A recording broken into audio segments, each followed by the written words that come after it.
Hi everyone, this is Team 5 and our topic for the research proposal was the effect of bilingualism on long-term memory. Now, to start off, our research question is how does capacity for your long-term memory differ depending on the factor of whether or not a person is bilingual or monolingual? And furthermore, we also want to find out on a more macro scale, does knowing a second language improve your long-term memory?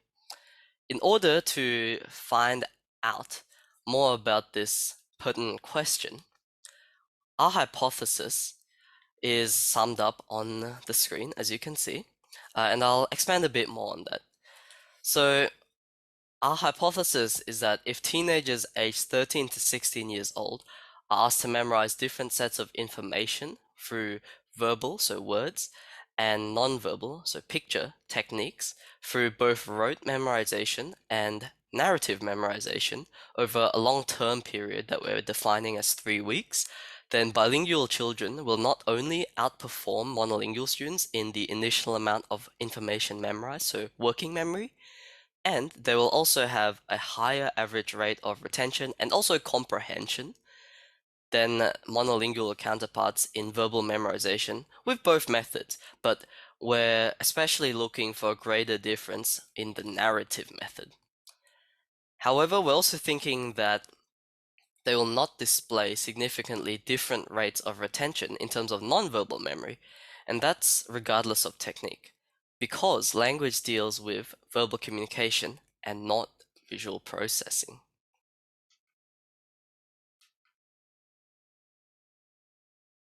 So, so let's give some background information and significance here. First of all, what is bilingualism? For the purposes of our study, we're defining bilingualism to be the ability of someone who has learned English and another language under the age of 4 simultaneously, and then also regularly uses both of them at home and school and has fluency until the age group of the study group to speak fluently and be fully literate in English and another language. The reason why we define bilingualism for the purposes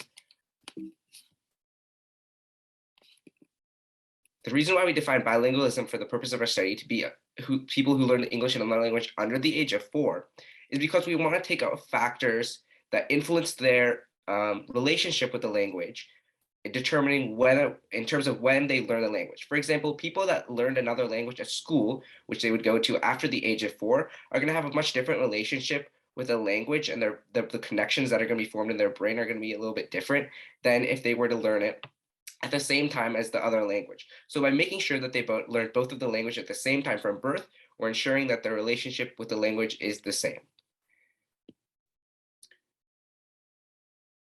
So background research that we've done has shown that bilingualism does improve memory. For example, in this first study that we're discussing here, bilinguals with AMCI, amnestic mild cognitive impairment, were shown to perform better than monolingual subjects in tasks that required verbal memory. That's why in our hypothesis, we decided to claim that the bilinguals perform better in verbal.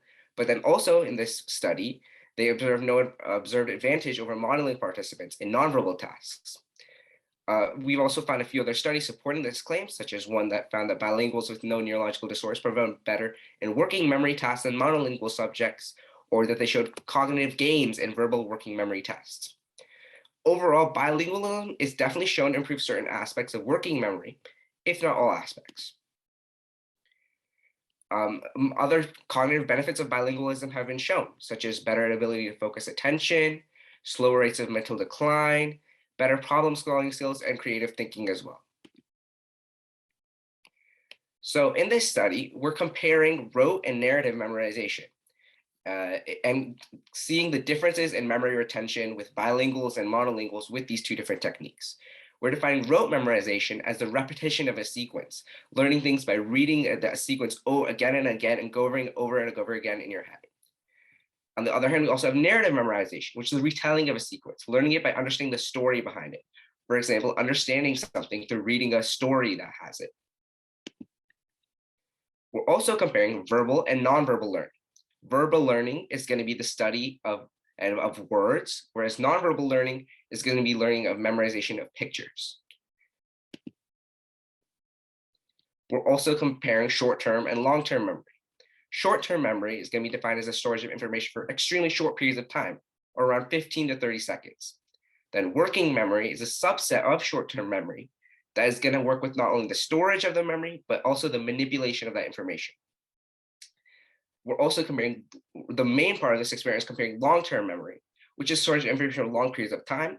Our experiment, long-term memory is greater than 45 minutes, and we're testing up to 3 weeks. This is some pretty novel research that would be conducted here, because through our background research, we have not yet found a study that discusses long-term memory capabilities for bilingual people.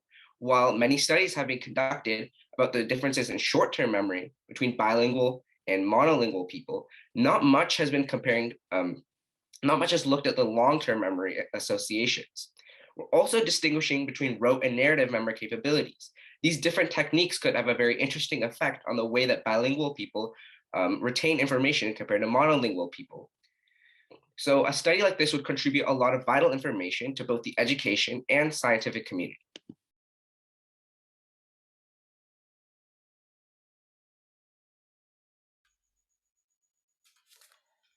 Oh, oh no. All right.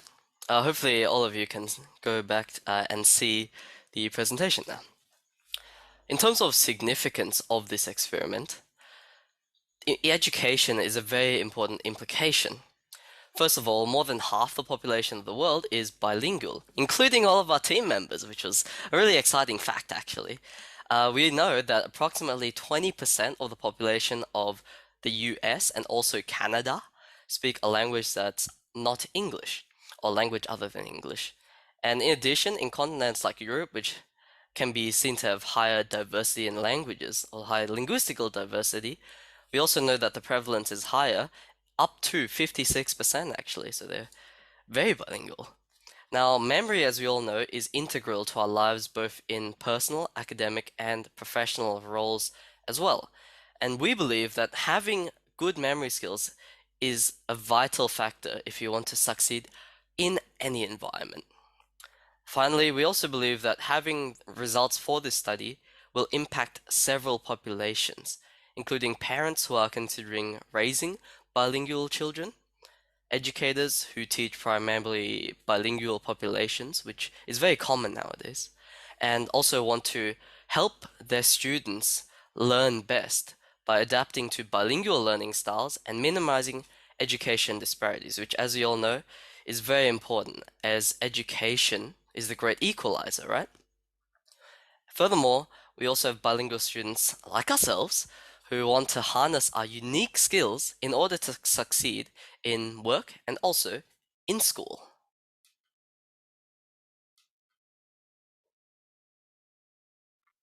Now we are going to be discussing the study design and the methodology of our study. So in this study, we are going to include 400 participants from Quebec, Canada, that follow the following criteria. The criteria being half the populations being bilingual according to our criteria of bilingualism that we defined earlier, and the other half being monolingual with our control language, English. The other language is going to be Quebecois. The age group of our participants are going to be between 13 years and 16 years of age, inclusive, which means including 13 years old and 16 years old. And they have to have no known diagnosis of any disease or disorder related to the nervous system, especially related to cognition and perception. And now our methodology. So in our study, we divided our participants into 8 different groups. We have the 4 control groups consisting of the monolingual subjects and the 4 experimental groups consisting of the bilingual subjects. Each group is given a different type of test or technique for memorization, which is later used to collect data. And so group 1 to group 4 are all the monolingual students who perform the verbal rote memorization test, non-verbal rote memorization, verbal narrative, and non-verbal narrative. And then the group 5 to group 8 perform the same tests in the same order, but they're bilingual. And in the beginning of the test, each group gets 30 minutes to memorize the content, and then they're tested and they're made to recite what they remember in order to have a baseline in order for comparison for the long-term memories in the subsequent tests. Here, rote memorization technique includes memorization of a collection of 50 random words for verbal memorization or pictures for non-verbal, and the narrative technique includes memorization of a speech or a story or script in words and pictures depending on whether it's verbal or non-verbal. And then we expect to check in every week for a 3-week period in order to collect data and test retention of the information learned in the first check-in. And subjects are at that point are made to recite from memory what they remember from the initial memorization of the information. The study ends at a point of 3 weeks, and then the results are compared. Though there may be limitations to this study. For example, students may make a more conscious effort to remember what they learned after the first check-in. And there is no practical way to actually make sure that there is no effort made to remember the memorized content that they originally learned.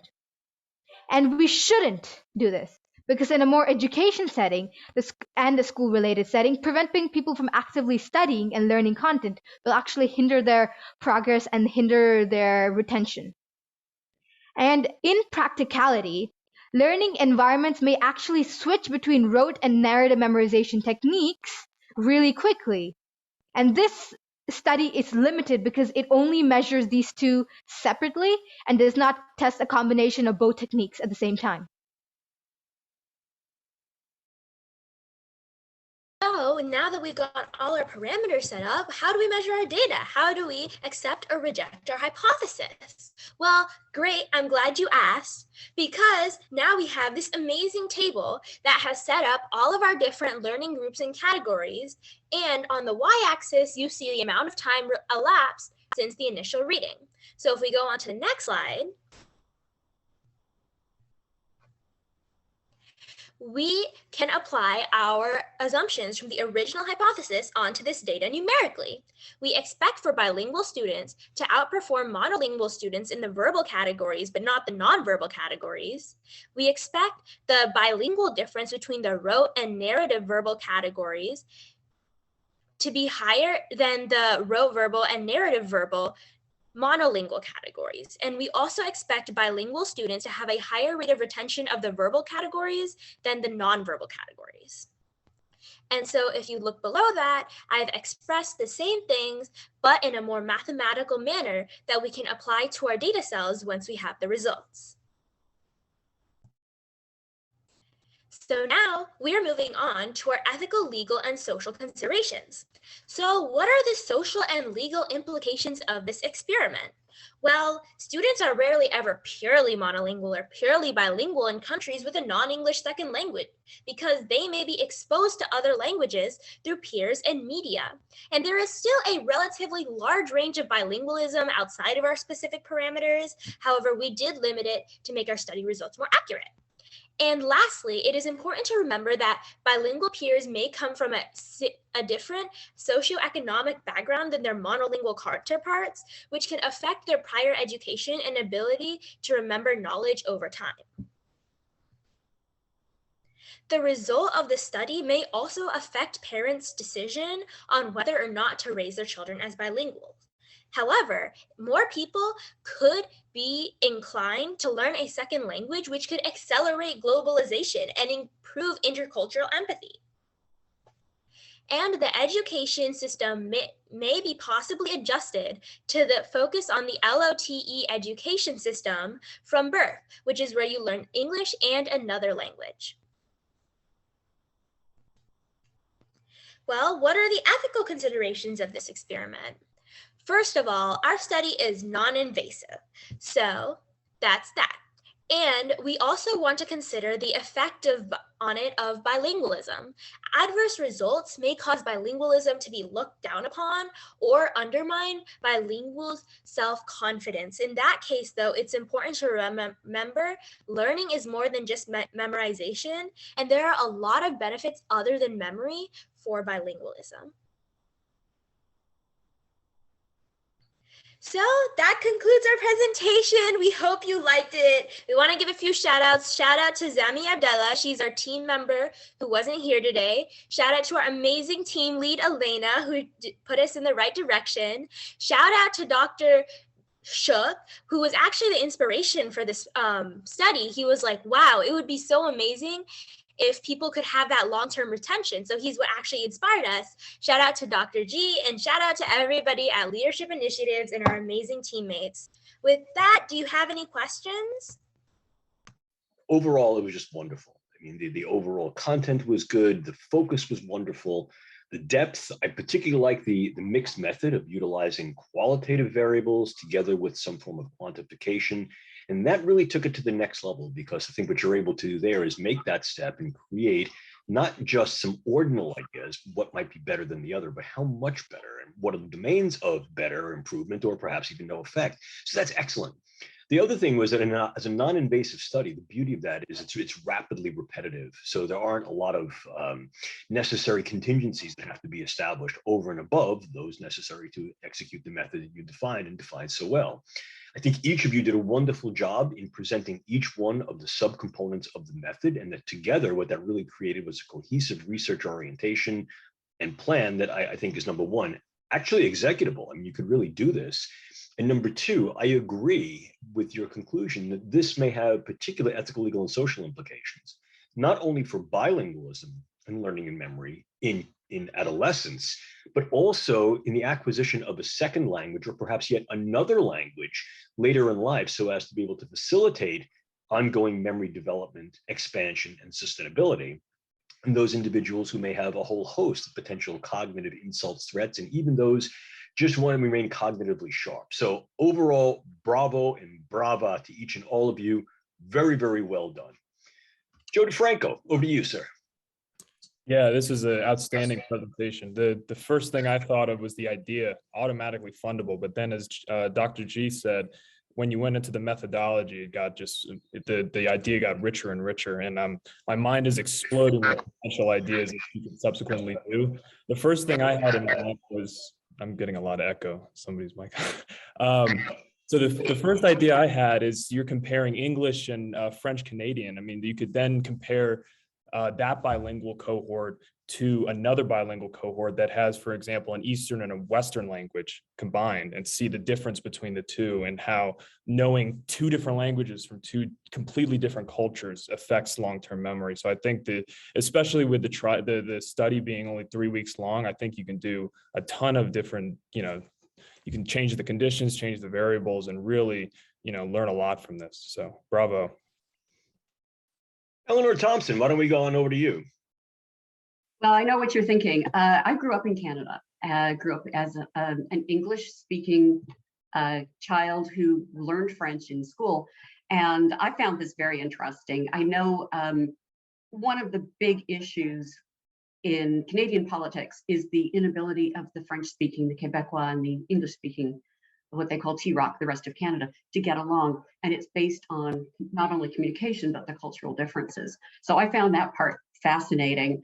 I would be interested to know, as Joe pointed out, it would be very interesting to know if you are trilingual, or if you are learning two different languages with two completely different alphabets, in Chinese, Cyrillic, something like that. I'd also be interested to know if this were applied to an older audience, or a study group. Your study group here was age 13 to 16.